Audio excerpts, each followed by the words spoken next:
Hello, everybody, and welcome to episode 210 of Super Switch Headz, the premier Nintendo podcast on all of the internet. My name is David Howe. My name is Patrick Nisley. And oh boy, we got a favorite returning to the podcast, ladies and gentlemen. The one and only Cina Saffary has joined us again on the show. How you doing, Cina? Hello. I'm doing well, thanks. How are you? We're doing pretty good. We have you on today because we can't stop talking about Tears of the Kingdom. You think we're just going to drop it that easy? No, we're doing another Tears of the Kingdom episode because, God damn it, this game is... We could do a whole podcast about this game. Many episodes. We're going to be talking more about it. We're all like a pretty decent chunk into it. We're about 3 weeks into the game, something like that. So we're going to be talking about more of our impressions as we've played more past the initial honeymoon phase and what we really think about this behemoth of a game from Nintendo. We also have a lot of news and rumors we're going to be talking about. There's a PlayStation showcase. That was a long PlayStation showcase. We'll be getting into some of the stuff from that. Nintendo, we got some fuck Nintendo news. Really cracking down on piracy and emulation in a really big way. Piracy might actually not be the right word to use there. Some other showcases and some sales numbers for Tears of the Kingdom. We're going to be getting into all of that. But before we do, how are you guys doing? It's been about a week since we recorded last. A little bit over a week, I guess, Patrick. How was y'all's past week? My past week, I don't know. I've just been busy, but mostly I'm going to talk about today. I think I mentioned that I might do some work for a plant nursery a friend of mine owns. I did my first day today. I worked like 10 hours. Damn. And it's like tilling the fields. No, I'm doing deliveries and it was a long day of training and driving and hauling around plants. So I am kind of zonked. It felt good to actually like work a full day and to like be doing stuff, but man, I'm beat. So forgive me if I'm a little out of it. Yeah, no, it's all good, man. I'm pretty beat too. It's been a crazy couple weeks. I'm sure anybody could probably tell. Got a big week ahead of me too. Got my surgery on Thursday. Hoping that all goes well. MRI is good. I got nothing in my brain, so that's good. Waiting on the rest of body stuff. So I'll definitely, hopefully have a update for you guys next week. I'm not sure what recovery is going to look like. So yeah, a lot of shit going down, gang. Crazy times. Yeah. But I'm also beat. So you guys listen to Super Beat Heads. Cina, how are you doing? You have any crazy long work days or surgeries coming up? Hopefully not coming up this next week. People from different offices are coming to Austin here, and we're all meeting in person for the first time for me, for a lot of them. So that's exciting. A couple of weeks ago, I had this big work deadline that has now passed. And so this last week, I've just been going real hard on Tears of the Kingdom and chilling out. But it's been nice. Hell yeah. Getting some me time in there. Yeah. Yeah, we love to hear that. Well, that's perfect. So we have you on today's episode. I think you might be the furthest out of any of my friends. We'll see. Yeah, we'll see. We'll save it for the main topic. But hell yeah. Well, it's good to have you on, Cina. Well, briefly before we get into the news and such, some shout outs. Last week we did an episode around Monochrome Heights, the game that I'm building, and just shout out real quickly to several people on the Discord: Steve Irwin, DCD, Hans Gauger, KSBOKC, the huge 27 all made comments. Appreciate that. And Steve Irwin, I owe you a response. Now I'm remembering. I will message you at some point or bug me.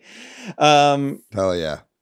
And then over on the YouTube, Carrie, we know it's Carrie now because Carrie commented on the previous episode asking if they should play Breath of the Wild before Tears of the Kingdom, and we gave our thoughts on that, and Carrie appreciated our thoughts and has decided, based on what David said, to play Breath of the Wild first. So you win, David. I love getting a dub, dude. I could use a dub these days. Doesn't matter how. No, I think that was a good point, and because Carrie said that they did want to play both of them, so it would feel like a step backwards to go back, I think. I've made this comparison in other games before, but it's kind of like I think it's worth playing Tony Hawk Pro Skater 1 before you play Tony Hawk Pro Skater 2, because once you have the manual, you can't go back to a game without the manual. You know what I mean? It's like if you introduce new things in a sequel to a game and then go back and play the original, it's not there. You kind of feel like you're gimped a little bit, you know? And so I think, you know, Breath of the Wild is still very much a game worth playing, but if you know you're going to play both, yeah, I think it probably is better to play the first one first. Yeah. So thanks, Carrie, for commenting again, and to everybody else. And also, you know, we appreciate it if, you know, you're listening to this and you have any thoughts on anything we say about the news or Tears of the Kingdom or Zelda, definitely shoot us a note and we'll try to shout you out next time. And then please remember to, you know, share the podcast with a friend, leave a review online, talk about it on Reddit, or hop over to the YouTube. Definitely hop over to the YouTube and hit like and subscribe. 350 hype. Yeah, we got to a little milestone there. Yeah, I think that does it then. And we'll get into the news. So as David mentioned, there was a rather lengthy PlayStation showcase that happened on May 24th. Wow. I think they did a pretty good job here. I mean, I didn't watch this whole thing. I kind of caught the tail end of it and then I've skipped around. I don't know about y'all, but it's like an hour and 15 minutes. So I mean, was this their, you know, like E3 kind of thing? Do you think? It definitely felt like an E3 showcase. It's about the same length as one would have been had they, you know, had E3 happened, or if Sony had been at E3 for the past, you know, however many years.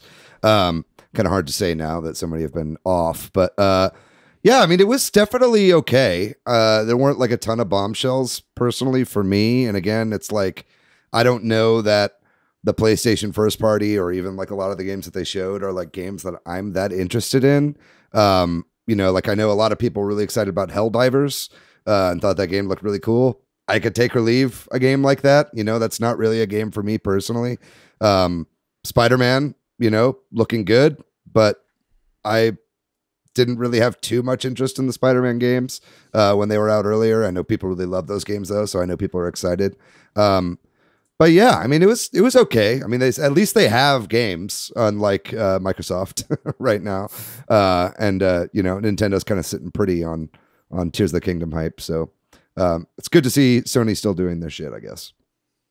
Yeah, that Spider-Man, like I'm with you, David. Like a lot of this stuff just doesn't appeal to me. It's very, no problem with it if you're into this, right? Like violent and realistic graphics, which just isn't the thing I usually look for in games. I occasionally, but just from a like technical standpoint and a gameplay standpoint, that Spider-Man thing looks nuts with the Venom suit and just the like. I don't know what's happening. What button presses are happening to get Venom to stick out all those things, and it looks a bit like Infamous to me. I don't know if you guys ever played Infamous, but it's like it's got. I think that's what the game is called, but it's got the kind of the superhero like grabbing and throwing around sort of stuff that Venom's doing in that game. So it's like kind of like a good evolution of that kind of formula that they've built for that game so far, I suppose. We got Metal Gear Solid. Yeah, I was gonna say you got to talk about that, right? Yeah, finally got the oft rumored Metal Gear Solid 3 remake, which I guess is being called Metal Gear Solid Delta, Metal Gear Solid Triangle. I don't know, but they're doing a Snake Eater remake, so that's pretty exciting. What do you think about that, Cina? I know you're a big Metal Gear head. Yeah, super excited to see that finally happen. It's been rumored for such a long time. Yeah, it's great that it's been confirmed and it's real and something to look forward to. I really wish they showed off more than just a teaser, though, given how long this has probably been in development. Yeah. Yeah, I'm very curious to see how it turns out. Snake's model looks great. Yeah, that looks great. I mean, it's definitely a game that'll really push the PS5 to its limits. I think it's also going to Xbox, though, if I'm not mistaken. I think so, yeah. Yeah, that's interesting. It's definitely, I'm glad to see that it's multi-plat, just further giving me a reason to not buy a PS5. Yeah, they're also, announced too that 1, 2, and 3 are coming to a collection for modern platforms. So that's cool. Unfortunately, it kind of just seems like they're the HD remasters again. You know, I didn't really see anything new, and it looks like the original Metal Gear and not Twin Snakes, which I was expecting, but still it would have been nice to see Twin Snakes in there. I think at least have the option. You know, if it was like 1, 2, 3 and Twin Snakes would be really great. I think it's also kind of disappointing to still not see any plans for a re-release of Metal Gear Solid 4, you know, which is still kind of stuck in PS3 jail, right? Which is unfortunate, but yeah. Anything else stand out to you guys about this showcase? Well, there's one thing, but I was trying to focus on the games first. I'm not sure. I know some people are maybe excited about Alan Wake 2. I don't know what else is on. There were some other ones on here. Alan Wake 2 is looking good. Marathon is coming back. That was Bungie's game before. They did a few Marathon games before Halo. So the Sony acquisition of Bungie, I guess part of that is bringing back Marathon, which I don't think anybody saw coming. So it's kind of surprising. Some cool indies and stuff like that. But I think I know what you're going to talk about, Patrick. Well, yeah, it's pretty fucking weird. Maybe before we even get into the hardware stuff they showed, we could talk just briefly about something you said, David, which is a lot of this stuff is coming to Xbox and or PC. Yeah. Obviously, like Spider-Man will probably be a exclusive, maybe only limited. Who knows? It'll come to PC eventually, I'm sure. Yeah. But it is interesting that, you know, PlayStation has this really big showcase, and then right afterwards, Microsoft tweeted out all these games too. Because it just makes me wonder, is beyond Nintendo, is exclusivity pretty much dead now, or are, you know, in this generation, or is this the generation of hardware that's going to kill exclusivity? It feels like it's possible. It's close to it. Already happened. I think it depends on how you want to define exclusivity, you know, because I mean, I think pretty much all well, not Nintendo, unless you count the Yuzu emulator, but it's like, you know, both Microsoft and Sony are putting almost all their first parties on PC, at least eventually. I think Sony at least seems to have some vested interest in having console exclusivity for a bit before it goes to PC, right? Microsoft, it's day and date on both, right? So it's like, you know, I think it's a great time to be a Steam Deck owner, right? If you don't want to really decide between the two, you're obviously going to have a bit of a slightly less experience on more underpowered hardware than if you build a $1,000 rig or something like that. But I think, you know, I think you're kind of right. They're kind of grasping at little berries of what they have left to offer on their own platforms right now. And I think that's probably a sign of things to come. Yeah. Well, let's talk about the big one. I don't know if it's big. The weird one. The stupid one, maybe? The pointless one? So as part of this showcase, they showed off the PlayStation Project Q.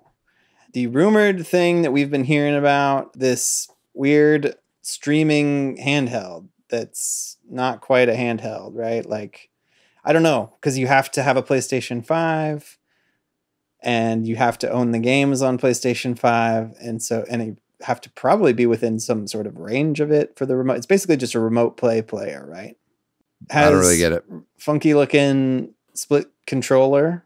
Yeah, it looks like somebody broke a DualSense in half and then, you know, ultra handed it, connected it together with a Nintendo Switch tablet. It looks really ugly. It's not a dedicated device, so that kind of is pointless. Again, you'll hear this a couple times. I think the rest of the industry is feeling the impact of Steam Deck maybe a little bit more than consumer trends are right now. I think that like Sony is trying to like get in on the streaming thing, which is something you could stream from certain apps from your PS5 to your Steam Deck, and it does the exact same thing as this, right? Plus it's a dedicated handheld with its own processor and everything. I just think that like, I just don't see the purpose of a device like this for what's surely going to be very expensive. I don't really get the point personally. Have you seen anything about this, Cina? Do you have any insight on this device? Just the meme that you were referring to with auto build. Yeah, and then I read about it a little bit, and it's like you said, it's just remote play, and it seems weird. It seems like it's not really portable because you're going to need Wi-Fi to stream stuff. So you're limited based on where you can play it. And I don't know. Just also the battery life is apparently very bad. Yeah. Is what I read. So, well, the DualSense itself dies in like 3 or 4 hours, you know. Oh, so wow. Yeah. they've got one of those built into this thing. Yeah. Can't be that great. Yeah. I mean, to be fair, like I play a lot of handheld Switch and Steam Deck at my house. Right. Yeah.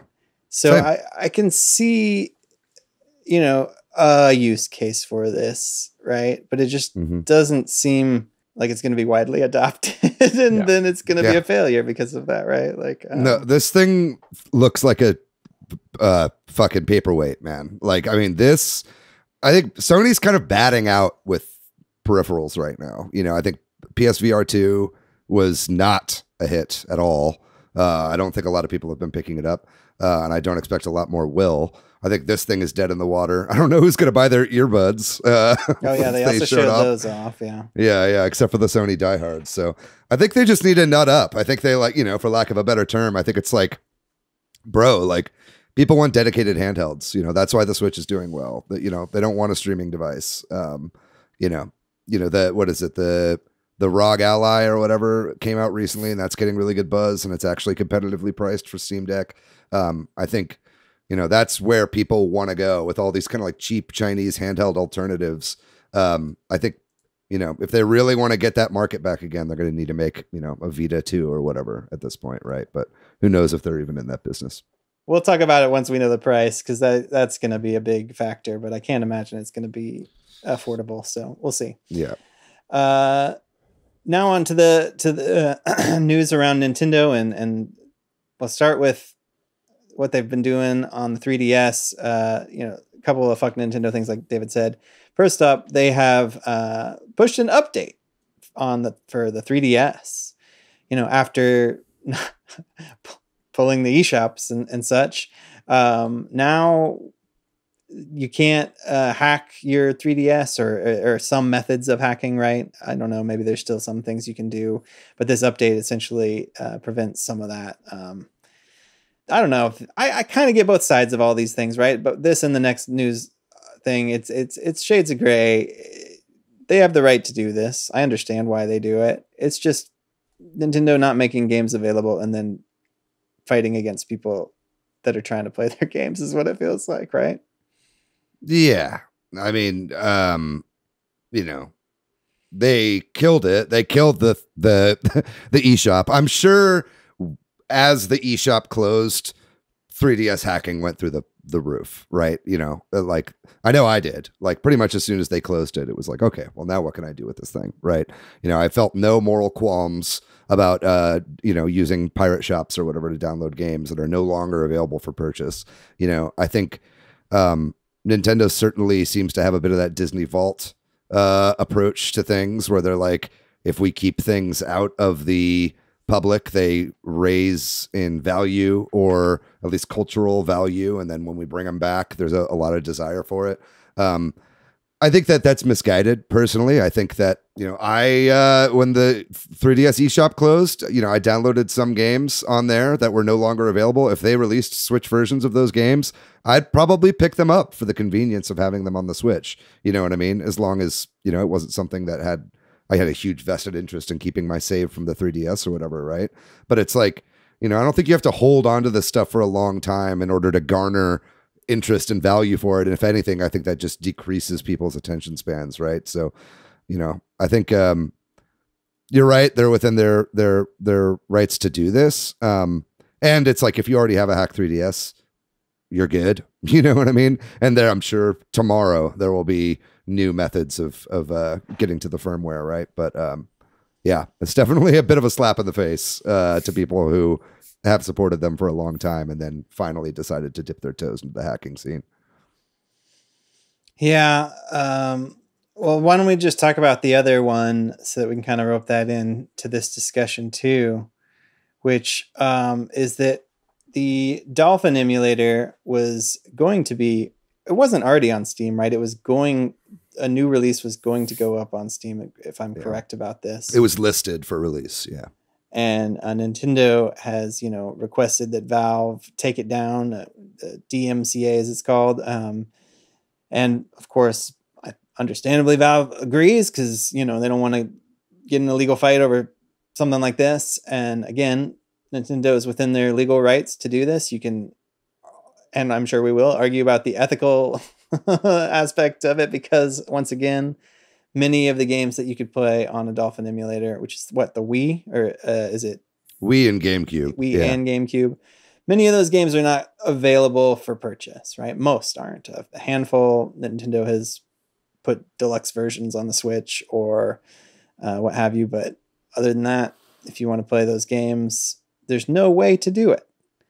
And I think this is where it just gets weird. And I'm with you, David, that like, this is a misguided approach. I think, I don't think Nintendo has the moral or ethical imperative to make every game they've ever made available for purchase. That just probably isn't feasible. It just doesn't make sense. But I think that they could start, adding more games to Nintendo Switch Online, or making some of these sort of later generations like the Wii and stuff, making it available, games available for purchase on the Switch. I think there's a lot of solutions they could, they can't maybe do everything, but it just to just spend as much time and effort as they seem to fighting this battle, that time and effort could be spent to making it available and people buying it legally and having those options. So yeah, I agree. Cina, I know you're a bit of a expert on emulation, or at least maybe not an expert, but you have a big interest in it. What was your takeaways from this news? It's peculiar to me. The main thing that kind of sticks out to me is that they're going after it specifically on Steam. It's surprising to me that they're not trying to like shut down the project altogether. Yeah, like the GitHub page or something. Yeah, exactly. Yeah. So I'm curious what that angle is about it. My guess on that is that's easy, right? You have a lawyer write a letter to Steam or to Valve. Valve is going to be like, take it down, right? Yeah. And that's a very visible, prominent place. And it's all Nintendo has to do is pay a lawyer however much to write a probably form letter, and it's done. Yeah. I mean, they could maybe do that to GitHub too. So, we'll see. But I'm afraid that blood is in the water now, and this is going to lead to more sleuthing on Nintendo's part, and then maybe going towards other takedowns as well. It is weird. I think emulators on Steam, I don't actually know how I feel about that, to be honest. Right. RetroArch is on Steam for free. You can download that. When I heard that Dolphin was coming to Steam, I did feel a bit like they're poking the bear a little, right? And it, I think that this will probably give Valve a bit of pause before moving forward with some other emulation or other emulators that might be trying to get on the platform. I think I got a couple thoughts about this. I mean, first of all, I think it'd be good to clear up some stuff here. This isn't, emulation is legal. Emulators are legal to do. Pirating the games is what's illegal. That said, some stuff did come out about the Dolphin project that I don't think was a lot of people really knew about. One was that the Wii keys and like GameCube keys for how you actually run the software, turns out there was copywritten code in the open source code for Dolphin. And so that is illegal, so it's, that's something that I think was kind of not ever really disclosed. I personally was pretty disappointed to find that out because, the Dolphin project has been something I've been following for a really long time. Dolphin is an incredible emulator. It runs great on Steam Deck, which is kind of another thing I'll get to here in a second. But I think, if you're going to put something up on, it's not, they weren't charging for it. If you're going to put it on a commercial platform, however, having, stolen code is a huge no-no, right? And so I think you really have to kind of reverse engineer that stuff in order for it to be legit. So I think that was unfortunate to find out. Nintendo was certainly within their rights on this one to ask for that to be removed. And then another thing, I just think that Nintendo is really irked by the Steam Deck. I really don't think they like it. I really don't think they like people emulating Tears of the Kingdom on a handheld at 60 frames per second. You know what I mean? I think that, you know, I don't think actually the Steam Deck can run Tears of the Kingdom at 60, but, you know, that notwithstanding, it's like, I think this has lit a bit of a fire under their ass to see something that looks so much like a Switch, playing Switch games, playing, you know, Wii games in HD, you know, all this kind of stuff. I think these are plans that they have. I think, you know, we saw what they did with Metroid Prime Remastered. You know, there've been rumors about F-Zero GX. They want to re-release these games eventually. And I think they do see this as a threat. Now, compared to Switch sales, Steam Deck is pennies, right? You know, it's not a lot of people really have them out in the wild. It's not taken off quite probably like Valve wanted it to. That said, it is moderately successful, but it's enough to really bother Nintendo. And to me, that's why I feel like they're taking it down from Steam. They don't just want it to be so easily accessible. I think if they keep stuff to more like desktop mode, you know, kind of the dark internet, whatever you want to call it, not like official platforms, I think they'd be a little bit more lenient on that. But we'll see. Either way, it's not great. You wish Nintendo would just either release this stuff or just let people do what they're going to do. Yeah. Gollum, the Lord of the Rings Gollum game just came out, and I don't know that I have anything to say about that really, but what's kind of interesting about it is there's been a lot of criticism about it, such to the point that I guess the developers of the game had to like kind of put out a tweet that looks like an apology, where they say they'd like to apologize for the underwhelming experience many of you have had with the game. And they acknowledge and deeply regret the game did not meet expectations, and they're going to work on, you know, making the game better. God, that's just awful. Right? Like, I mean, like, I don't know what else to say. Like, it feels bad all around. Like, why? Producers, whatever it is, executives, deadlines, games are coming out, and developers are feeling awful about it, right? Like, it's just like they're working hard to put out inferior products and then having to work harder to fix them.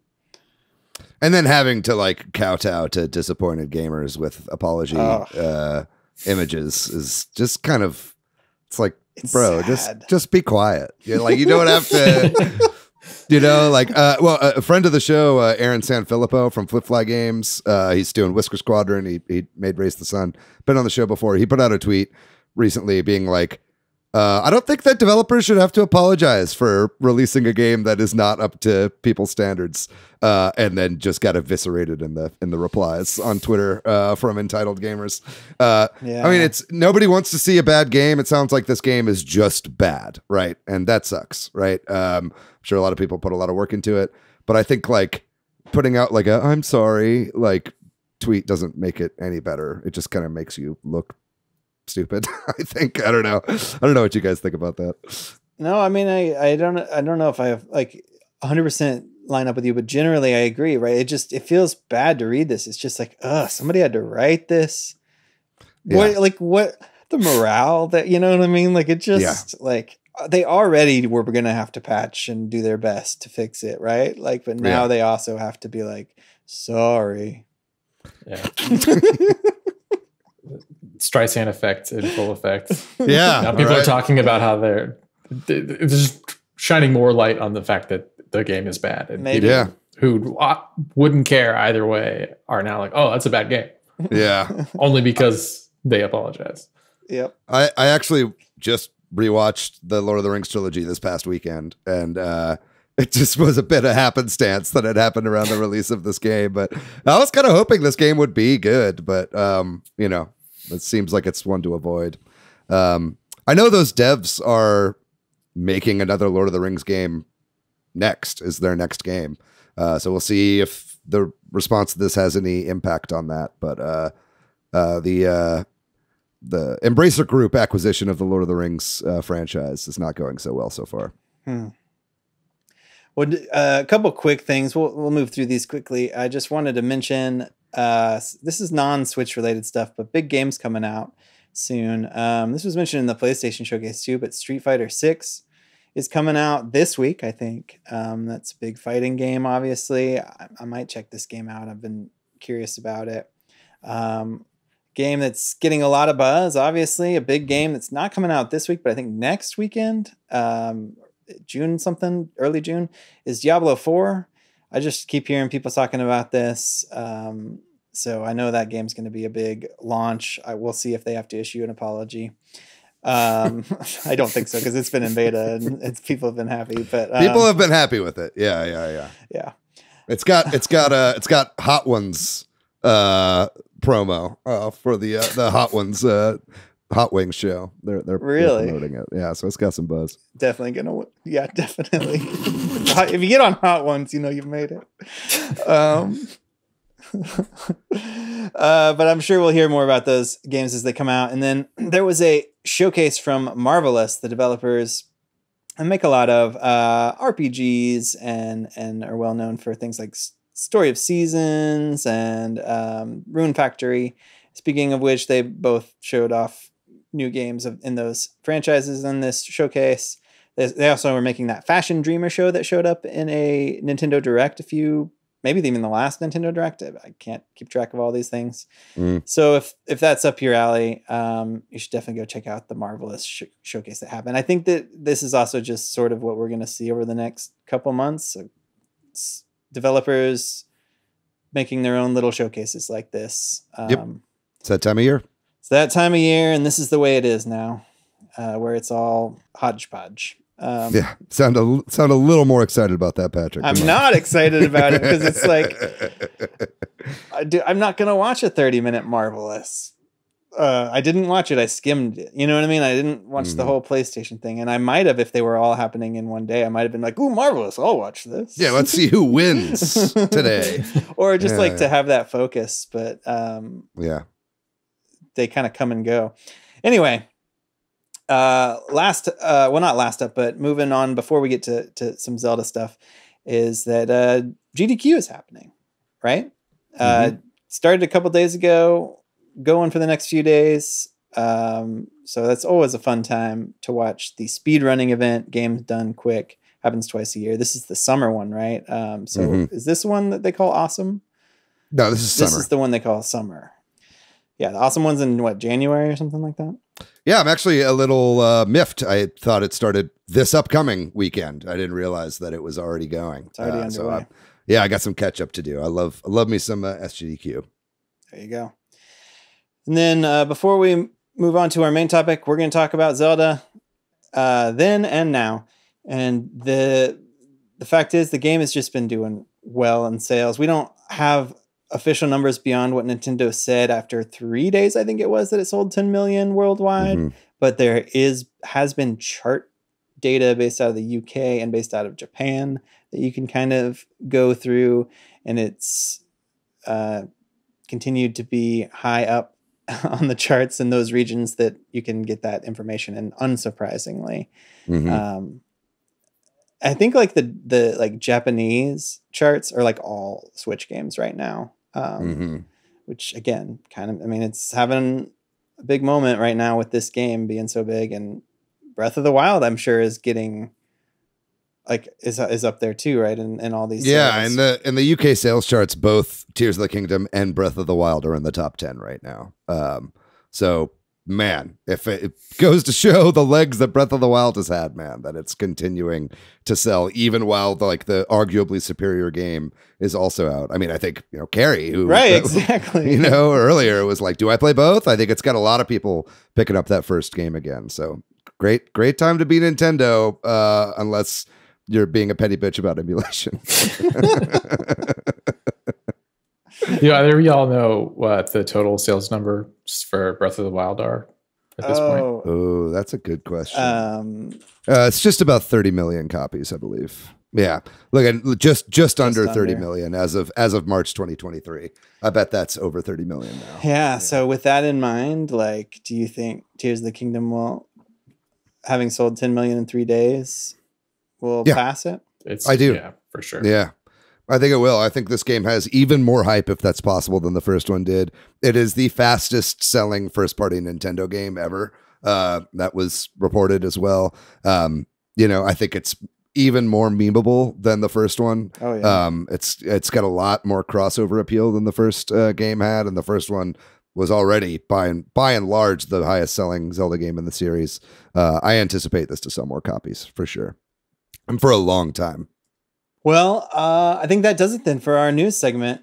Like David said, we can't stop talking about Tears of the Kingdom. I mean, we'll explain it more after this break, but we got to keep talking about this game. So that's what we're going to do. We'll come back after this short break and talk more about The Legend of Zelda Tears of the Kingdom.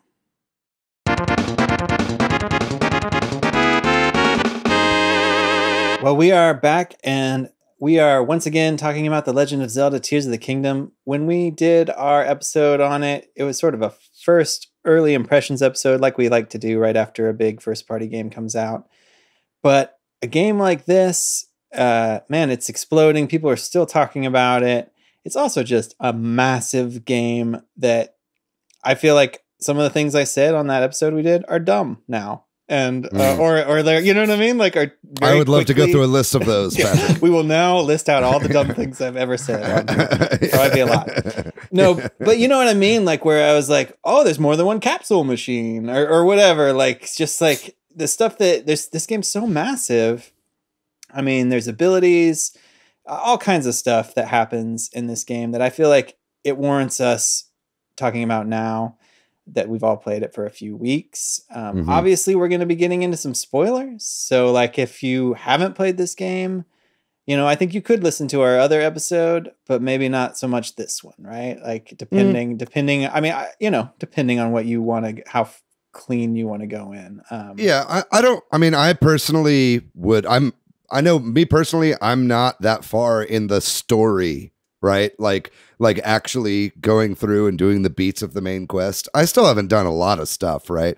So like, I know me personally, I'm cool if we don't talk too much about story spoilers and stuff, but I think there's more than enough we can talk about in the rest of the game. You know, like, I think this maybe presupposes that you've played it a little bit. But even if you haven't, we're not going to be getting into any of the big story beats. That's fair. I'm not planning on like spoiling the story. I think just like, you know, this is going to be a little bit of a deeper dive, so there's going to be more discussion of things, right? And probably I want to talk a little bit about the story at a high level, maybe not like the exact things of it. But that said, there's a lot we can talk about. So I'll lead us if y'all want to stop, but wherever we go is fine. Man, I think that like when I first started playing this game, I just didn't realize what would happen with all these abilities combining with the Zonai devices. Right? Like, you know, I had a fan and a wing, but then later you get all these other things with the wheels and the stabilizers, and you're able to build a lot more interesting things, and you come across the Yiga clan guys. I mean, this is where maybe some spoiler stuff happens, but like riding on things and stuff like that, and it's just your mind is blown. And there's a lot more you can do with this, both silly stuff and useful stuff. Like then was immediately apparent. Like you got the sense of that in the first, you know, few days or hours, but like the more I play, the more like that's important. And I'm like, it's so much faster to travel if you build a fan bike or whatever. Stuff like that. So I've been riding around on one of those goblin gliders. I think David, you posted a video about that in the Discord a week ago, or maybe a little more. And I saw that and I was like, oh yeah, I need to build myself one of those. And I thought it was great. I loved my goblin glider. And then Matthew Stoner posted about loving his air bike, and I thought he was talking about the goblin glider. And then Jay had asked some more questions about how to build it, and then Matt posted a link to a video, and I saw that it was actually like a different setup configuration of the same parts.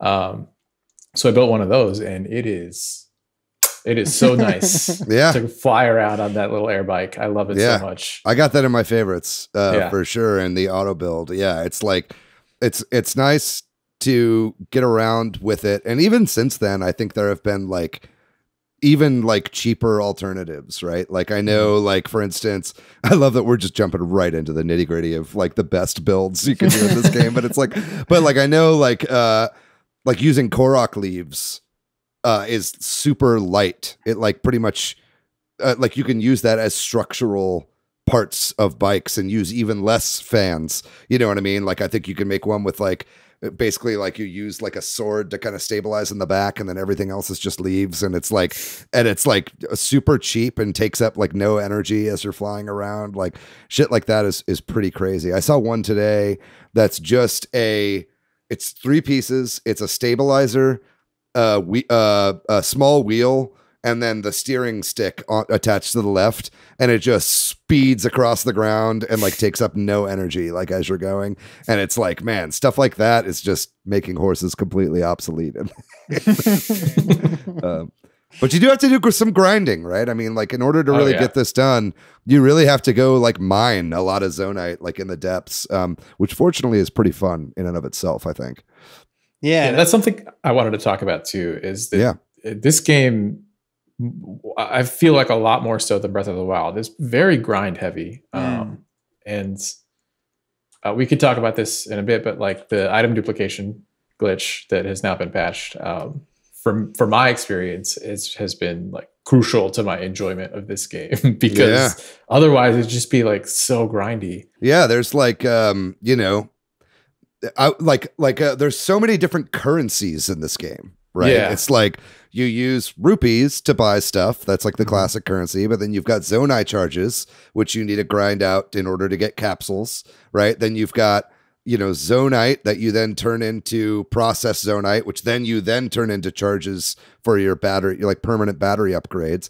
You've got pose as well in the depths that you can then, you know, that's whenever you pick up a new thing and it just adds to a little ticker like on the screen, you're like, oh, okay, well, there's a currency, right? Like it's kind of wild, like how much there are and how much they all kind of interconnect with each other, right? Yeah. And so upgrading your armor, I don't remember in Breath of the Wild if that costs rupees or not, but it drains a lot of your rupees upgrading your armor. As if like collecting the materials wasn't enough of a grind. Now you also have to like keep grinding for gems to sell. But yeah, I mean, don't get me wrong, I'm still having a blast playing this game. But. Well, yeah, let's talk about it, because I don't begrudge anybody who does item duplication, and now I have no choice, but or at least until they find another way. I think there are some methods. They're just not nearly as easy as they were in the past. Yeah. But it is a grind heavy game, but in a weird way, I think they've made it not too bad unless you're trying to do something really specific, right? Like one of the things that, like, if you're like, I really want to, I don't know, get my batteries whack full, then yeah, you're going to spend a lot of time grinding. But if you're kind of patient and play, you know what I'm trying to say? Like a little more like freely, which isn't necessarily how everybody wants to play, right? Somebody maybe really enjoys making Zonai devices and they just want a big battery right out of the gate. And so that is annoying. But if you kind of just do the thing I'm doing, which is just start doing one thing and then randomly end up somewhere else and then randomly end up somewhere else, it doesn't feel too bad. Like, because the other day I was like, oh, I should probably buy some armor. I'll sell all the gems I have. And I got like several thousand, you know? But I do run into, I have spent time grinding to make meals. Like I have spent a lot of time being like, fuck, I'm low on food. Let me just go hunt. And I don't just want to like shove a shit ton of raw meat in my face for every fight, right? So yeah, and then I stand in front of a cooking pot for like 15 minutes and cook until my meals are full. But it's kind of fun. I feel like the grinding in this game is kind of fun, but yeah, there's a lot. And I also haven't gotten to the point where I'm, you know, like I haven't upgraded any armor. I haven't done a fairy fountain. Yeah, I think you're right, Patrick, in that clearly the way they want you to play this game is that like, oh, I'm going to do this thing. Oh, and I'm distracted by this. And oh, I get distracted by this. And then you just kind of like keep doing all that stuff like over the course of it. And you're like, oh, I need to go back into the depths and do this quest and go back up here and blah, blah, blah. And over the course of that, you're slowly accruing all of these different currencies, right? And I think what they really want is for you to have the crazy builds and the big batteries and everything like that in the end game, right? So that's like kind of your forever experimentation game at that point. Like after you've beaten the story, you've done everything, you know what I mean? That's why all of the, all of the temples are going to give you some sort of ability to help you traverse easier without the need for Zonai devices, right? Is to kind of like ease that along. The problem is, everyone is posting these fucking insane cool builds on YouTube and TikTok, and everybody's like, oh shit, I want that. And so everybody's like, all right, I guess I'll grind the depths, for 40 hours and unlock everything and get all my batteries up to where it needs to be. Where I think Nintendo really kind of like wanted that to be more of like a bonus for players at the end of everything, right? But fuck, man, if I see an auto turret destroy an entire camp with just the press of a button, I want to do that. It really makes me want to go in and get my hands dirty on that stuff. Yeah, and for me, I'm a bit of a completionist, and so like I just feel compelled to like maximize all of my armor upgrades. Like I just won't feel accomplished until I have done that, and it's a tough game for that. It's a curse, man. exactly, exactly. Yeah, I feel like this will be like a 300-hour game to 100%. Yeah. I've already put in. It sounds like, according to my Switch profile, like over 130 hours. So. Holy smokes! Yeah, it's nuts. Like, there's just so much. I mean, that's one of the things why we're talking about this again, is because the breadth of this game is really big. Something that kind of I was like with grinding out meals too. I don't know if this is true or not, or if y'all have this experience, but I feel like I die a lot more in this game than I did in Breath of the Wild. I feel like in Breath of the Wild, I died a lot early, right? Because you had weak weapons and then you started getting stronger weapons. But this game doesn't really have that to the same way. It does, but it's a little different. And also I feel like I just get killed in all sorts of weird ways. Like not just by enemies, like by a rock falling out of the sky and landing on your fucking head. Yeah, or making a big thing in a shrine and dropping it on myself. Or like in shrines I die sometimes, like, or not die because you just lose a heart, but I just like where you fall off a lot because you're like, well, that didn't work. I kind of like that about this game though. I kind of like that it is very experimenty and you die a lot. Like I don't know. And on bosses and stuff, I'll die before I figure out what I'm supposed to do I was saying this, I was hanging out with Jordan Willis earlier today, and we were talking a little bit about Tears of the Kingdom. And I think that like, I'm getting a lot of vibes of like classic roguelike games from this game, namely something like Binding of Isaac, like a game that's like purposefully obtuse, that doesn't tell you everything up front. I think they're really trying to encourage you to talk to your friends, do the whole playground, like, oh, if you attach this to this, you get this. Oh, really? I didn't know that fusion had this effect. Oh, you know what I mean? Like, I think that's a lot of what they're trying to do with this experience. Because again, they saw how it played out with Breath of the Wild, and a lot of that was happening just kind of organically, right? And I think they're trying to shepherd that even more this go around. Totally. I think something else that you said was, that you're dying a lot more. I think probably a lot more of that is there's just more to do than focus on making it easiest for you to survive. Like in Breath of the Wild, it was like, what can I do to like make myself as formidable of an opponent to these bad guys as I possibly can, in addition to all this exploration. And that was pretty much the only thing you could put your energy and resources into now. Right now, there's like a million different things you could do. You can, like you were saying, Cina, you can spend the time to upgrade your armor, or you can just make fun toys, or you can explore all the puzzles in the Sky Islands and stuff like that, And so I think, there's more shrines this go around than there were before, So if you're like a completionist in that sense, you might just be grinding that out. So I think I'm finding myself one shot, even when I keep pumping hearts into myself, right? Like a lot, the fucking constructs, they step on you once, you're dead. It doesn't matter how many hearts you have. I mean, I'm sure, reach a certain point where it doesn't kill you immediately, but it's like, that stuff is, it's harder, right? But I think that's kind of part of the fun, that kind of totally rinse and repeat.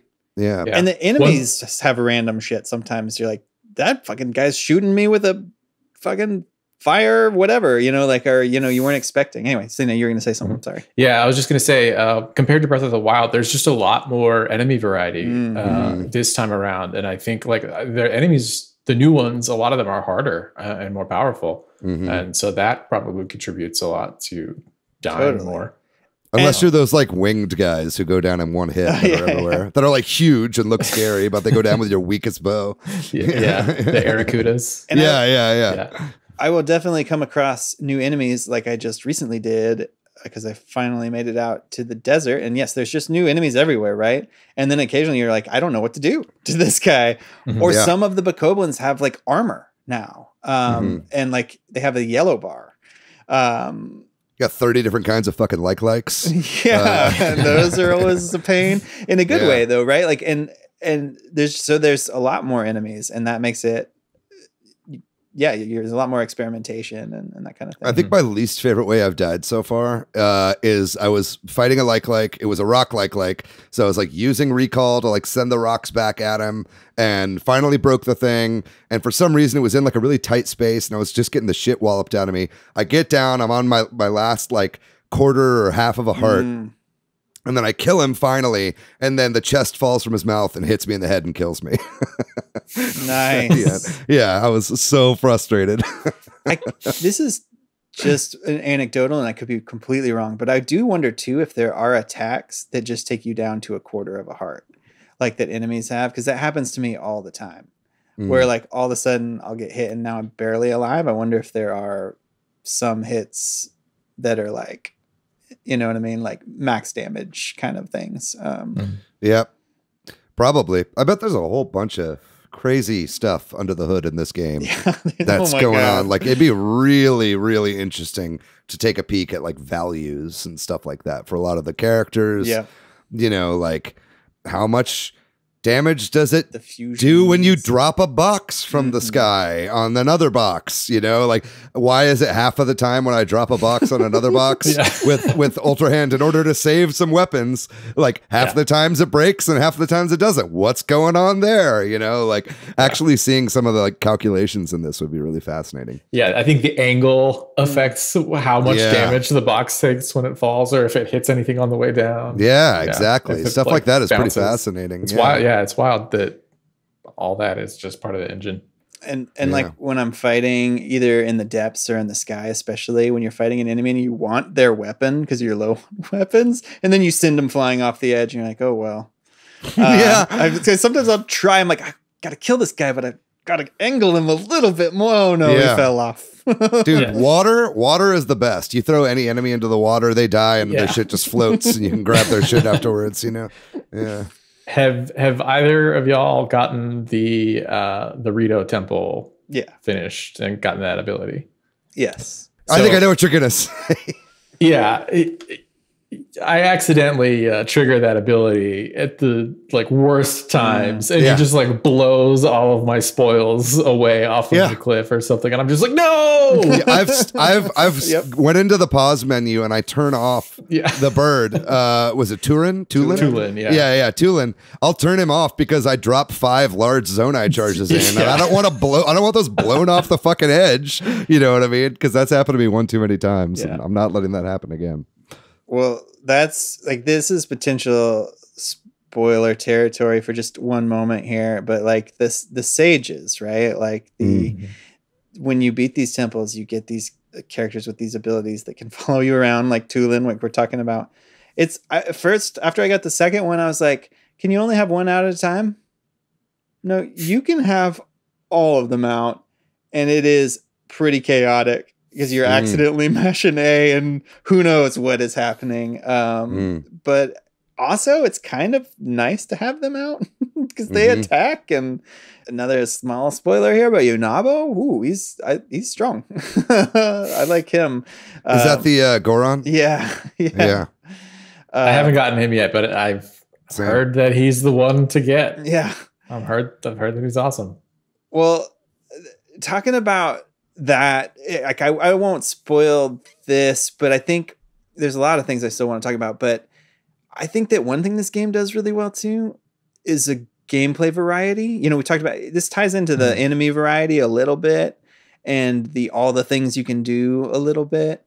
But also when you go on these story missions, and sometimes the side quests and stuff too, there's just interesting gameplay variety that didn't really exist as much in Breath of the Wild. It's not like crazy you're doing a rhythm game or something, but like there have been really interesting boss fights, or even little minor, what do you call them, like mini bosses and stuff like that on some of the main things where you're doing different things. Again, I'm trying to avoid specific spoilers here, but no, like, give an example. Like, well, if y'all haven't done the Goron quest, but there's just a really fun mini boss on that where you're using a vehicle to fight, and I think there's other things like that where you're, or mine carts, or I will say, like, the temples are not just like dungeons of old, but that Death Mountain, that Goron temple kind of felt the most like it of all of them. So I just think that the temples are all very similar, but they have nice variety too. In some ways, it's always the same structure and a lot of the same dialogue, and that's once you get to your third or fourth one, you're like, okay. But I think they've made the process of following the storyline there have some nice nuances that are unique to each character and the areas and stuff. So right. I mean, I think getting to the temples is kind of the most fun part, right? Like they each, feels like part of the temple in and of itself is even like getting there in the first place, right? And that's where you get some of the most interesting character dynamics, and where you get, the real sense that this is like, oh, this is a real adventure, those feel like kind of the big main questy things, right? So I love that for sure. I love all the emergent shit you're talking about too, Patrick. Like, I just did Eventide Island. I finished that up earlier today. Have you done that one yet? I have. In Breath of the Wild, Eventide Island was like, you get to the island and all your items are taken away, and you kind of have to start with just like a stick and like a rudimentary shield or whatever, and kind of make your way through before you can leave. This go round, it's not quite as interesting, but it's still a cool little thing. It's like overrun with monsters, clear them out. You find like a new, like swath of monsters at the very end that are a lot harder. But then also when you beat it, then there's all of a sudden just like some dudes that are experimenting with wings, and you get to do a little pilot wing thing where you're like flying on wings, like into like targets or whatever. And it's like, oh shit, this is really cool. And every time you do it, you get 100 rupees. So like, that's a good way to farm, but stuff like that is just constantly coming up. And it's just like, since we talked last, I still have not done another temple. It's like, I just keep doing all this other shit that's constantly showing up in my face, and I'm having a fucking blast, man. Like, what I'm loving about this game is that I'm able to like take my time. I'm able to do what I feel like doing. And I'm really less concerned about spoilers than I thought I would be, because just seeing everybody else doing all this stuff just makes me want to do it even more. Like, adds it to my little checklist. I almost wish I was like keeping a journal with this game, so I could keep track of all the things I want to do. Yeah. I think I said this last time, but I'm kind of playing this game twice, back to back. I have my own save file, but then I'm also playing with my son a lot, or watching him play while I play. And occasionally he hands me the controller when he feels like he wants help with something. So it's not always super fun to like beat a temple and then an hour later go beat it again, but some of these things aren't bad to do that with. And I think this game is just so great. I think that the thing they've really done well in this one compared to Breath of the Wild is you don't feel bad exploring and ignoring the main storyline, because the main storyline is exploring. They did such a better job of that, and everywhere you go, like justifying the things that you're doing. You mean? Yeah, and everywhere you go, somebody saw Zelda, or Zelda said this, right? And so it makes it feel like you're investigating. You're out there looking for Zelda, and everywhere sometimes you're doing straight up journalism. Yeah. But it like, and all those journalism quests tie into Zelda, right? And they may end up being like, oh, it wasn't her, or oh, she stopped by here and gave those guys a whatever, but it feels like they've made justified, because there was always that joke in Breath of the Wild that like, I'm over here doing weird fetch quests for kids in Hitano Village, like when I should be saving, when I should be saving the world. But now, like, almost everything feels like it's kind of related. and the world just feels so much richer, partly because we know it from the first game, but also partly because it's just more full and there's more, all the things tie in better, I guess, and are more interesting. And like you come across stables where they have problems and things, you know what I mean? Like it's just like they took all those things and really made it better. I don't know. I totally agree. It feels like a much more cohesive world. Everything feels a lot more natural. This go round feels a hell of a lot more lived in. You know, I feel like everybody's got something to give me. Everybody's got something interesting to say. You know, seeing a little, you know, person going by on their horse at the little shop. It's like, oh, fuck yeah, I need more bombs, or I need, you know, a Hyrule herb or something. You know what I mean? It's like everything just feels like lived in and stuff like that. So I'm really loving that aspect of the game. Yeah. And maybe also like I use stuff more. Like I know in Breath of the Wild I just stockpiled shit. And I feel like I don't stockpile as much, probably because of the grindiness of it. I need to either use it or sell it. And that kind of feels nice too. As another counter to the grinding. One of the things I want to make sure we talk about is breakable weapons. Because, you know, everybody complained about breakable weapons in the first game, and maybe there are people that don't like it in this game too, but it's kind of like they fixed breakable weapons by making them more breakable, right? By almost like doubling down on the idea and being like, y'all don't like this? How about we really embrace it? Because now it's, you know, now if I get a 4 club, I could drop a ruby on it or something, or I could drop a, you know, construct 3 horn or whatever, and make it a more viable weapon pretty quick. Yeah, but only for like, you know, six hits or something like that. Yeah, it's gone, right? And it's kind of like the, you know, but like it doesn't feel as bad because it's not like some 50 sword that I don't want to use because it's gonna break. You know what I mean? Like,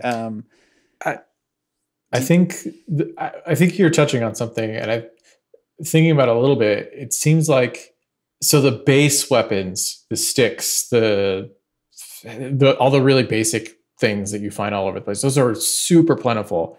And so combining those with the inventory items you get, the horns and the things that you collect to power those up to make the super weapons, or, you know, not necessarily super weapons, but like, you know, actually effective weapons, kind of, I think, addresses some of the problems where items before were precious, because once it broke, you had to like go seek out and obtain another one of those weapons. You couldn't just like produce it based off of like things that you had already collected. And you had an inventory cap, right? You had a certain number of weapon slots. And so like if you came across an item, a weapon, and it didn't fit in your slots, you had to like sacrifice another weapon, you know. So. Which to be clear, I mean, I'm still doing, you know. I think like I think it's better this go around, Patrick, and you're right, but I still get pretty frustrated, you know. Like I think like you know, I think especially when I've got like, I want to do that thing where I've got like, oh, let's keep a stick around so I can like make a better thing. But then I like find enough weapons that I want to keep that I do become precious with, you know what I mean? Yeah. And it's like, oh, I only want to use something that I know will break, you know what I mean? Like I've got some like really high powered zonite shit that I got from doing one of the labyrinths, which I love. I love. A quick aside about the labyrinths. I love that there's like, every labyrinth is like 3 labyrinths now. Like that's really fucking cool. I did that one that's kind of over in the west. I don't know exactly which one it is, but it's kind of right near the beginning of the desert. And that blew my mind. Like doing that, going up to the top and then having to go all the way down into the depths in order to like do the last part was like, holy shit. But you know, I got a lot of great stuff from that when I finally beat that construct. Pro tip on the constructs, by the way, ultra hands. Yeah, pull them apart. Yeah. Took me way too long to realize I could do that.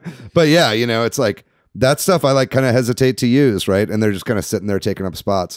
But I mean, that said, you know, I think out of all games, because I'm a item hoarder, you know, I'm like, oh, I'm gonna really need this for a boss eventually, and then I beat the game and I just never use the powerful items. You know, like this game is pretty good at teaching me not to be so precious about all that stuff, right? And I don't have the Master Sword or anything yet, so it's like, you know, once that happens, I'll probably have a different take on this. Yeah. But you know, I do think it's better, but I still do get pretty frustrated whenever something breaks, especially after I've whacked somebody with it only like 5 or 6 times. I'm with you. I wish that they, even if they didn't get rid of durability, like make weapons less prone to breakage. Yeah, maybe like a little bit longer as frequently. Yeah, I was kind of bummed to. So I do have the Master Sword now. Spoiler: it does also continue to run out of energy, like after a while. Yeah. But then there's also like other legendary weapons in this game as well. And those break too, which when I first got one of those, I was like super psyched. So I was like, oh, does this mean it's not going to break? And no, those break too. And then you have to like go, I don't know how to get them again. I think I read online that you can buy them with pose. That would at least have a pretty good use for pose, because it seems like there's not a bunch of uses for them, and they're fucking everywhere in the depths. But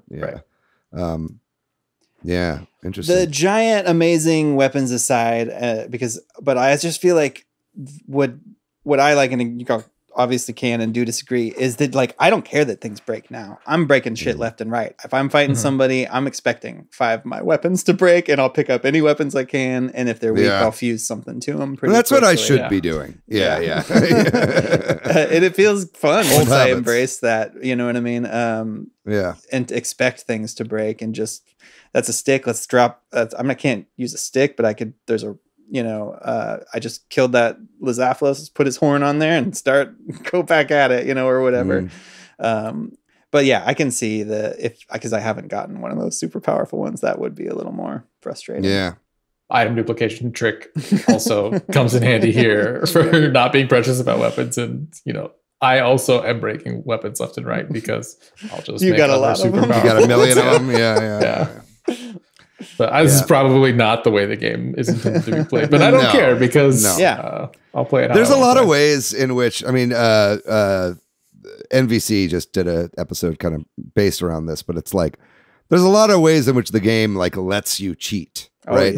Item duplication is not an intended one of those. Right. I definitely don't bemoan anybody doing what they want to do with their game. It's a single player game. I think if you want to do that, I think that's fine. Like you were saying, it's a grindy game. So it's like getting some of that stuff out of the way. If you know what it is you want to do, that's fine. I fucking duplicated some diamonds. I'm not ashamed to admit.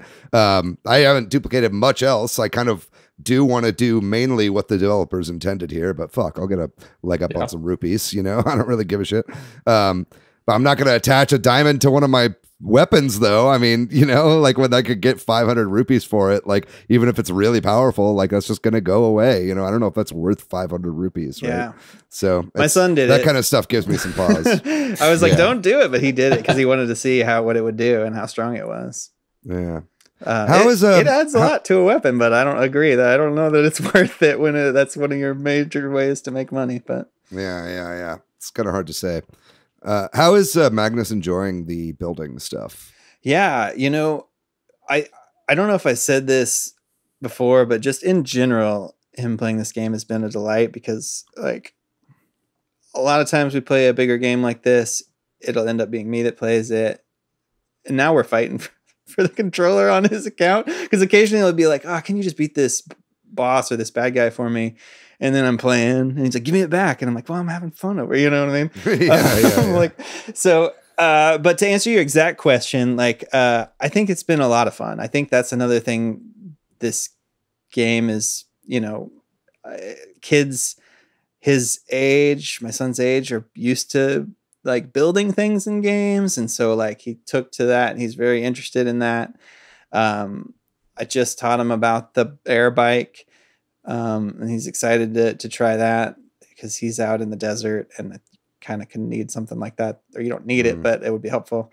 I feel like a sled and a fan is all you need for that. Yeah. He was telling me this, like, because we'd never really found a good use for the sled, and then he was like, "You use it in the desert, Dad." And I was like, "Oh, okay."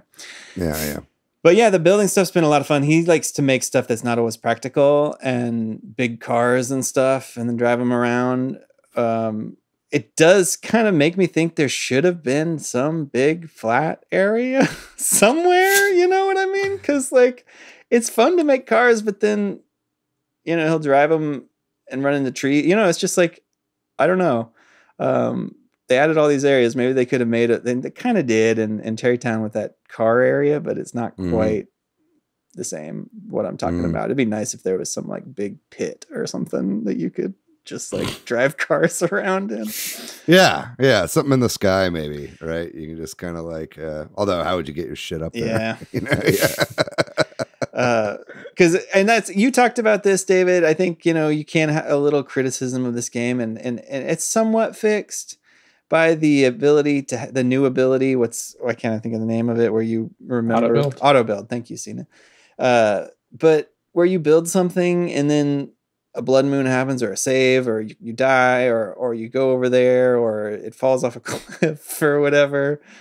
You don't always want to use your Zonite to build your silly thing that was just for fun. Especially if you're trying to grind up batteries. To get your battery. Yeah. So it is kind of a shame that you build these things. And then you could always just drop the devices and then make it for free. You know what I mean?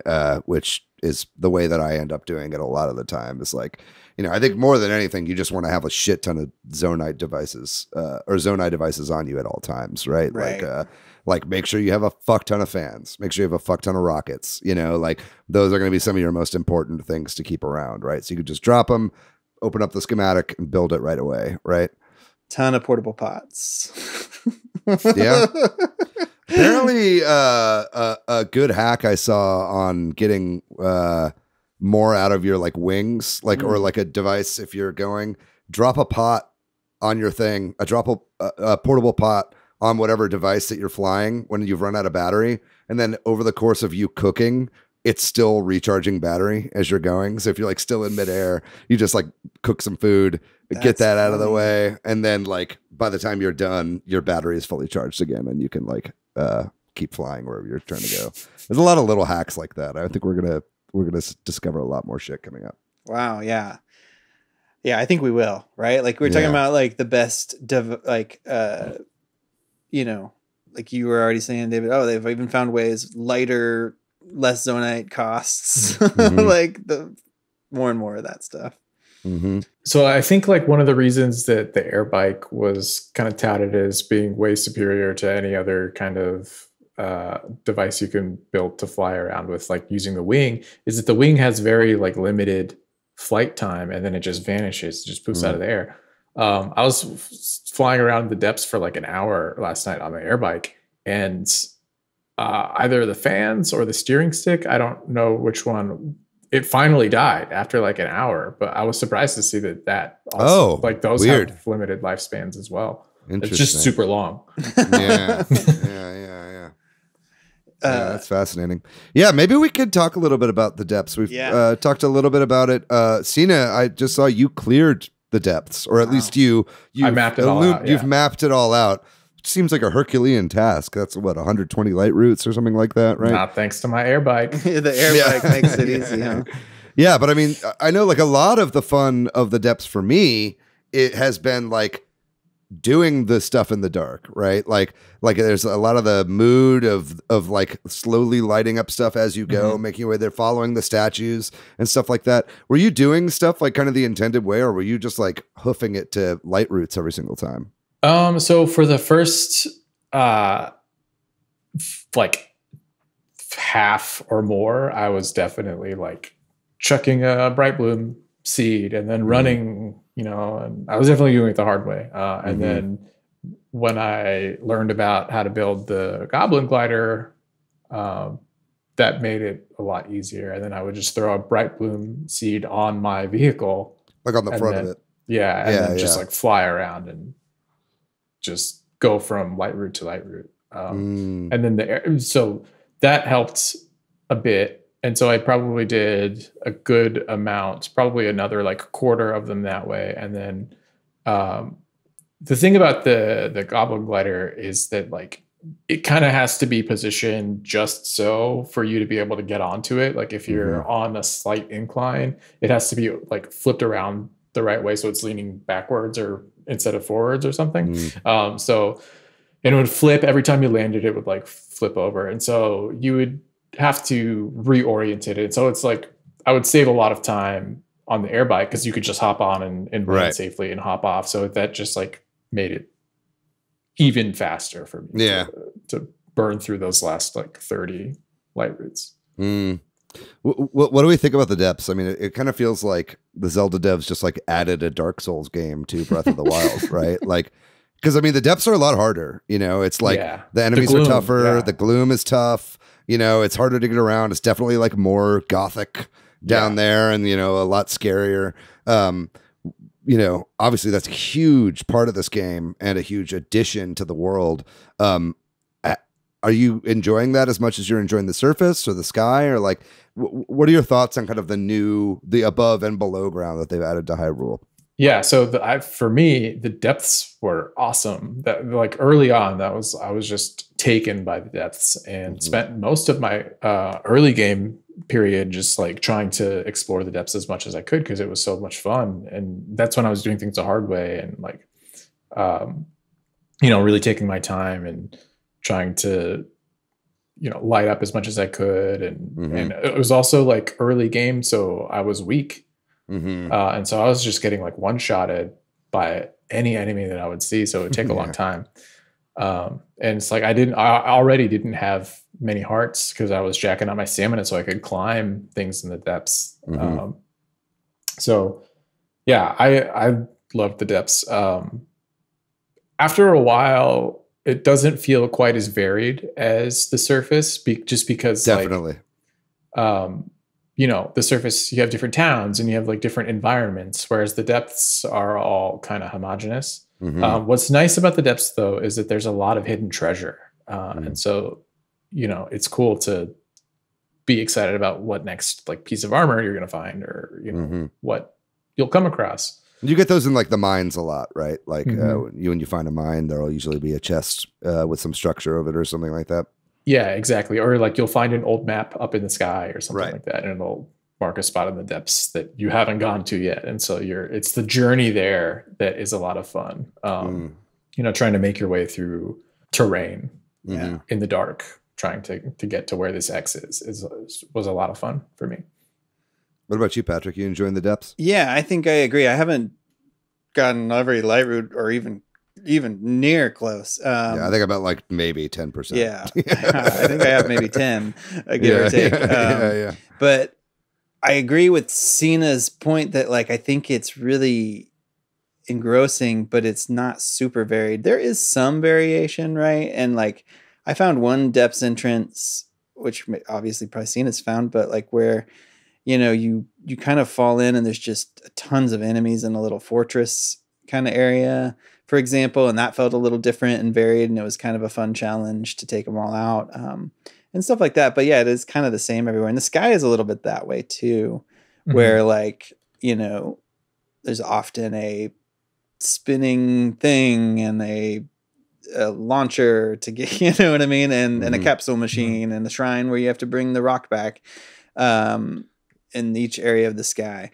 So that like, I don't think the sky or the depths are as interesting or as varied as the surface, but I think them existing in and of itself adds so much to the game. And like, there are times when I'm like, cause I'm still kind of playing in this wishy-washy way where I'm like, I'm just going to go fly around in the sky or, you know, and try to find another shrine up in the sky, or I'm going to go cruise around in the depths or so I just launch myself up in the towers and then just like, that's where I just kind of like decide what I'm going to do next. You know what I mean? Just kind of looking around. Very much. I mean, obviously you want to go into the sky stuff at that point because you like see it immediately as you're going up or whatever. Right. But then sometimes you just end up going straight into the depths from the sky too. Yeah. But I mean, I agree with you guys. It's like, it definitely still feels like the surface is king, right? It's like I feel like that's where the majority of the time that I'm spending is still, right? Which is miraculous that they've pulled that off, you know, given that it's the same map, right? It still feels just as fun to explore the surface, you know, with everything that they've changed. And I'm really happy about that. And then, yeah, it's like the depths feels like a Dark Souls game and the sky feels like Wind Waker, you know what I mean? Or like, you know, where it's like stuff is a little more spread out, but you know, you're more goal based when you're in the sky, right? And so it's like, I think it's great. The great like additions without being like, this is what the game is now. You know what I mean? It still very much is Breath of the Wild with new fun stuff to also do, you know, which I think is great. I think if you'd asked me beforehand if I wanted them to reuse Hyrule for the sequel, I would have said no. But now I'm like, give me a third game. What else can you do to vary this up, right? Like what other twist can you put on this? And I think you could use the same Hyrule again, you know, like, and now we've got depths again. You could improve that. You could improve sky. You could add a whole new element, maybe like I mean, now we're just talking about sequels, but it's like, we can. you know, you know, it's like, I think I have like total faith in the fucking development team here, you know, and the people that are like designing this game, because they came up with such good reasons to reuse assets and everything like that in a way that is like, man, really wish everybody else did that in the gaming industry. You know, it's like a new bar has been set, I think.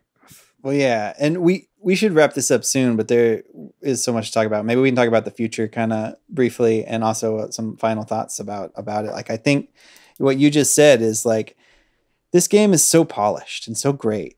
And like, it is kind of like, and it doesn't hold your hand. And like, I think I was reading something that compared it to Elden Ring. Obviously, they're very different ways of not holding your hand and that sort of thing. But like these games, I think that, you know, when people make open world games now, sometimes, I don't know, it just feels like Elden Ring and this game might be the new standard of like, people know how to play open world games. We don't need to like, we can be hands off. We can let them experiment and fail and figure it out and have things that we haven't explained. And that's the fun of it now. Right. So anyway, but I'm with you too, that I would love for them to make a third game like this. I feel like people are already talking about trilogy. You know, it would be 5-6 years before we see another, or at least a few years until we see another Zelda game.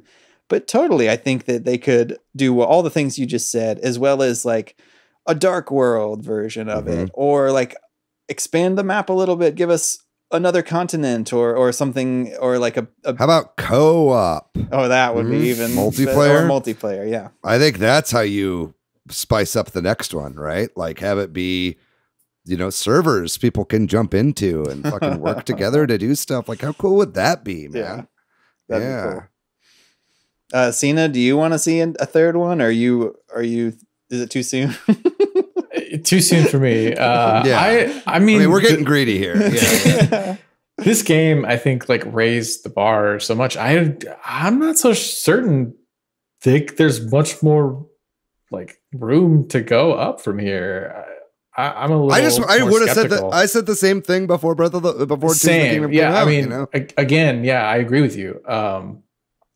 But how much more can they possibly do? At some point, you know, there's got to be a limit, right?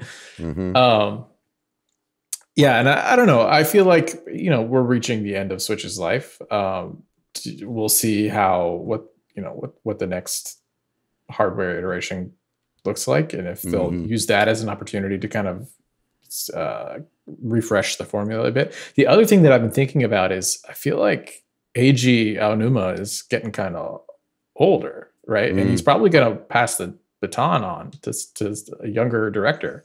Well, I mean, you know, he didn't direct this game. You know, really? Yeah, he's a producer of the game. I always forget the director of this game's name, but it's the guy who did, you know, Oracle of Ages and Oracle of Seasons, and he's been the director for a while. I feel like Aonuma has kind of become a Miyamoto in that he's like, you know, it's like he's kind of shepherding it along, and he's the face of it. But it's really a much younger team has been tackling these games for a while now. I guess that's what I meant. Not director, but producer. I think he's going to probably pass on the producer reins at some point. And then I think that's going to, you know, inject a lot of fresh ideas and different takes on the franchise. Yeah. It's been really amazing and kind of crazy to just see this franchise evolve in this way. You know what I mean? Like, you know, playing Ocarina of Time and then comparing it to something like this, it's like, holy shit, like this game has totally jumped the shark. You know what I mean? Like it's like its own fucking thing now. It almost Link feels is like God. Like he can move things and just go through rocks and yeah, but even then, it's like, what even is a Zelda game anymore? Yeah, you know, now it's like Zelda is like a sandbox, you know, and it's like, and that's not what it used to be. I do think that being said, I think there's still room for a classic Zelda game. You know, I don't think we're going to see 2D Zelda games go away. I think we'll probably see another kind of, maybe that is where they move the kind of classic Zelda formula into, is more that top down, like 2D Zelda games, a la Link Between Worlds or, you know, Link's Awakening and stuff like that. I think that is very possible, but I also think that you could make a 3D game in a more classical style. I just think that, like, you know, it just wouldn't sell as well, right? I mean, I think people, their appetite is now whet for this kind of like, you know, for this style of game. And so I'm curious as to what is going to happen with the franchise and, you know, like I think they've even said, the developers, like, this is what we want Zelda to be, right? Which is cool, right? And I think they should keep making games like this. But it's like, yeah, I'm curious as to, you know, because there's a lot of different kinds of games you can make, and I think a lot of people want that classic Zelda feel, like the classic dungeons that, you know, you beat in order and you get stuff that helps you progress, you know. I don't know if you guys agree with that. I do definitely miss traditional Zeldas, and kind of, Patrick, I think you touched on this earlier, because all the temples are optional, and you can kind of do them in any order. There's a lot of repetition, like they all kind of have the same dialogue and they all kind of feel the same. I think that's by design, because you know, if you do one, they want you to have the experience of, you know, what it's like to do the temple. And so I kind of wish that there was like more variety. We kind of, that's what we, like the day before the game came out, they're like, there are dungeons. So we're like, yay. And then it's like, no, there's still pretty much Breath of the Wild dungeons, you know? Right. Yeah. So I do kind of miss that about traditional Zelda games. There's like more variety to the story and kind of how it progresses. We didn't talk about any of the main story in terms of like how they told it this time, and with the tiers that kind of give you the story bits. I do think that was an improvement over Breath of the Wild. And I think it's better that they're clearly marked on the, just from the sky, you can see them with the big fucking pictures. It's like, here's the story thing. You know what I mean? Like, that is helpful, right? You don't have to like stumble upon them, right? There's enough stumbling in this game to where I would just never find them, you know? So that's definitely helpful. Yeah, I don't know. I mean, don't get me wrong. I think this is the best Zelda game ever made. You know, like, this game is incredible. You know, this is a new high bar has been set for what I think gamers are now going to expect from open world games, what they're going to expect from polish. You know, it came out in a developer interview that the game was done a year ago, and they spent the last year just polishing and fixing bugs and doing all that kind of play you know, further play. I think even this is past play testing, right? This is like just polish, right? So it's like, you know, this is setting a huge bar that's going to be really, really hard for a lot of people to hit, for what people expect out of like a big AAA release. But I think it's good. I think it's good to push the industry forward in these ways. It's good to push the open world genre forward in this ways, where it's a tired genre at this point. You know, we've had open world games for, you know, decades now. So I'm curious as to what the future is going to be like, but I hesitate to think about it too much because I just have so much more goddamn game to play, you know, on this game before I really think too much about it. And then maybe right before we go, I did want to say one more thing regarding the depths. I only bring this up because I brought it up to a few people recently, and none of them seem to realize that this was the case. But did you guys realize that the depths are like an inverse or like an inverted Hyrule? Did you notice that, Patrick? I did know that it mirrors the surface, and they even say that a few times, but I haven't spent time thinking about how it does. I thought maybe that some of the just inaccessible places in the depths were maybe like rivers or something, but I haven't one-to-one looked. Is it? Yeah. Is it like, if it's a mountain, it's a crater kind of? Is what exactly. Yeah. So it's like, obviously all the light routes line up with the shrines, at least the surface shrines. Right. And then, anytime that there's, that together. yeah, that's the case. And then also, yeah, like you said, mountains are mines or chasms, like within the depths where you can farm a lot of zonite, which is good. But then also like any huge bodies of water are walls that you can't get past. So anytime you see those big walls that you can't get past, that's because that's like a really low point in Hyrule, right? So that kind of blew my mind whenever I found that out. And it really made like understanding the depths a lot easier and navigating them easier as well. And I think it's a good little tip and trick to know as you move forward in exploring that area. Yeah, and it also makes it a lot easier to find shrines too, is because like, I think it's easier to find light roots just because you go down there and you can see a glowing tree, and then cross-referencing the two maps, you can easily see like, oh, there's a shrine here I need to go find. There's a shrine here I need to go find. Nice. Yeah, and so I did not. I think that's that's part of the reason why I early on once I realized that, I was like going pretty hard on uncovering the depths, because it just like helps me, hone in exactly where I needed to go to find a shrine. Yeah, and so many of the shrines are in caves now, so you can't just see them from the air. You have to use your locator device or whatever, or explore the caves, of which there are myriad. There's a fuck ton of fucking caves in this game, and those are separate from the depths, right? It's like and that kind of stuff, just exploring the caves and finding all the bubble frogs or whatever they're fucking called. It's like really. It's overwhelming, gang. I'm overwhelmed. I'm trying to live my life, and I'm having a really hard time. All I'm doing is playing this game. Yeah. No, I'm doing other stuff too. It's like, but it's like anytime I'm not playing the game, I'm like, oh, I'm losing time that I could be playing this game. Like, anyway. Well, I'm like I got a lot asleep. of recovery coming up ahead of me. But. Yeah, I'm falling asleep at night, just like I'm waking up, holding the controller, like, oh no, and then I have to turn off my Switch and go to bed. Holy smokes, dude! What a masterpiece. Oh boy! All right, we better call it. We've talked about it for a while.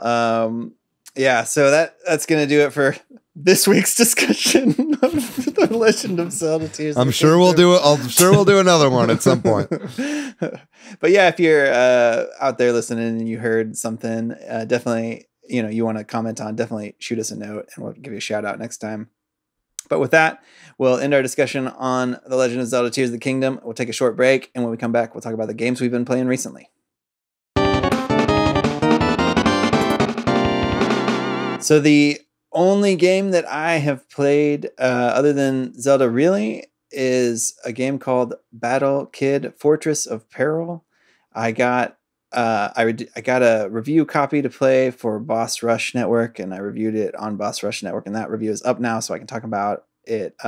It recently came to Switch. It's like a 10-year-old game, maybe a little older than that. It was one of those games that somebody made on an NES cartridge, maybe even kind of early in that. People have been making NES games forever, but like early in that resurgence of that, which now like you go to Kickstarter and there's people making a GBA cartridge or this game cartridge.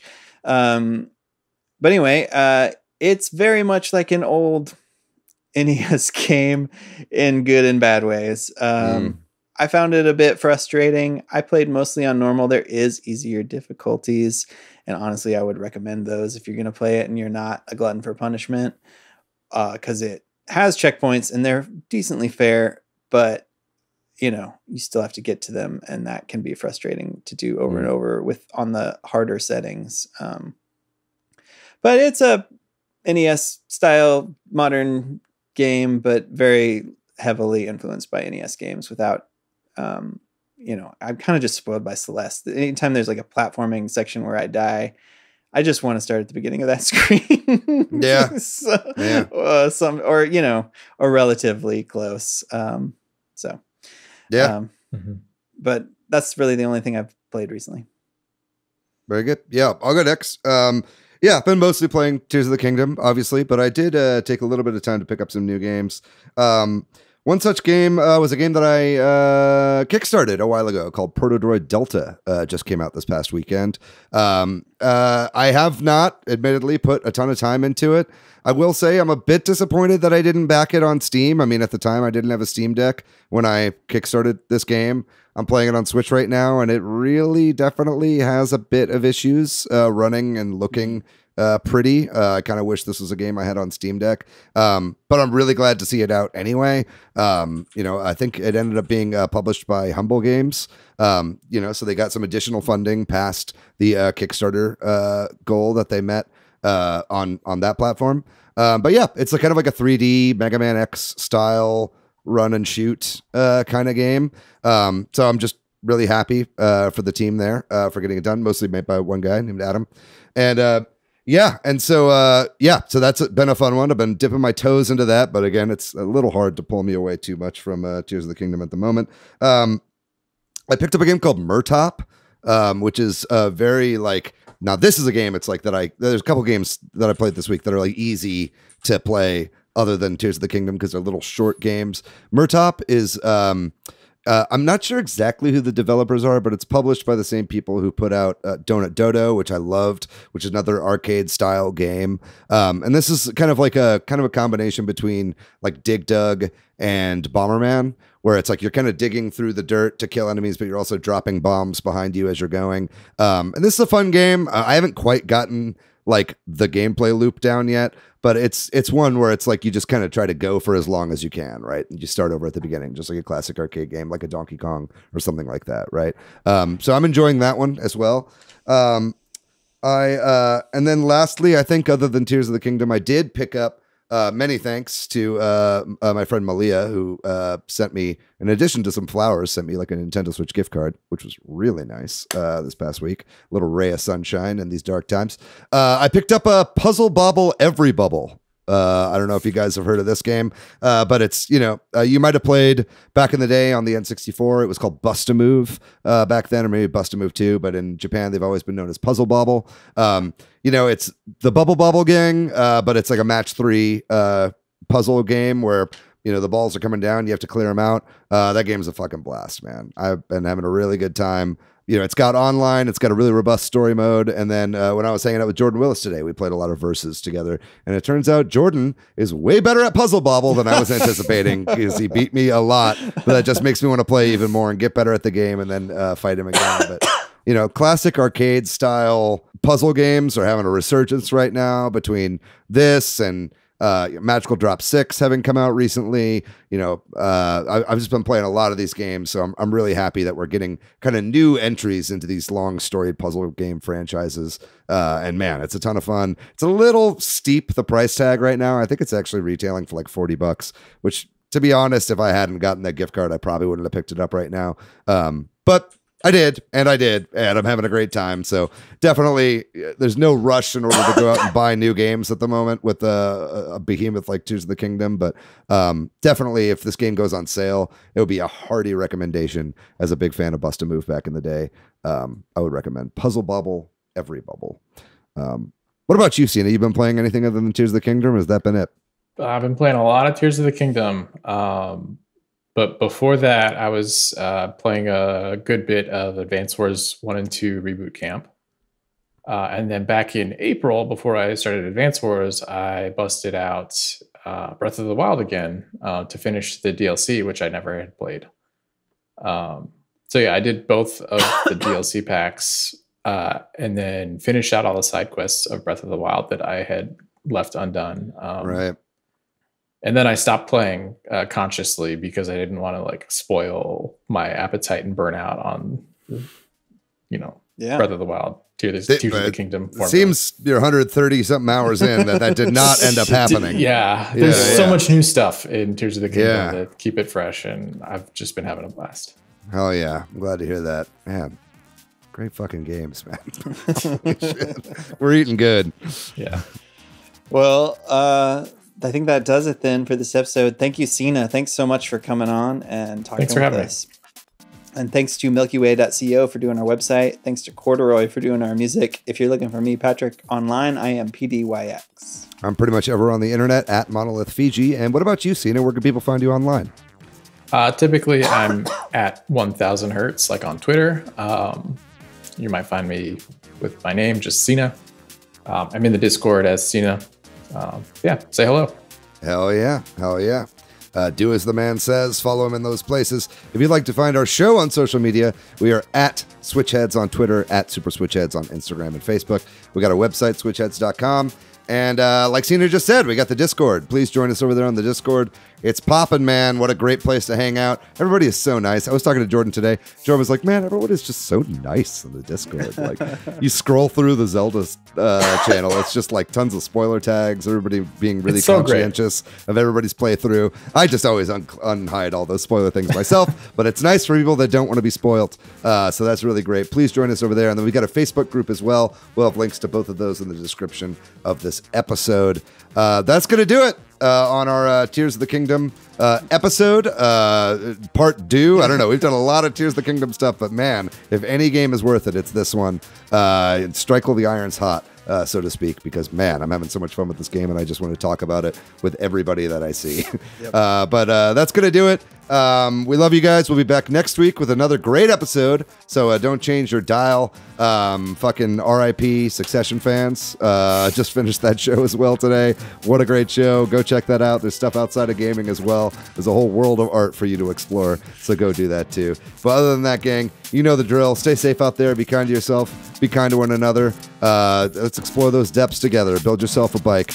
We'll be back next week. We love you very much. We'll see you then. Bye-bye.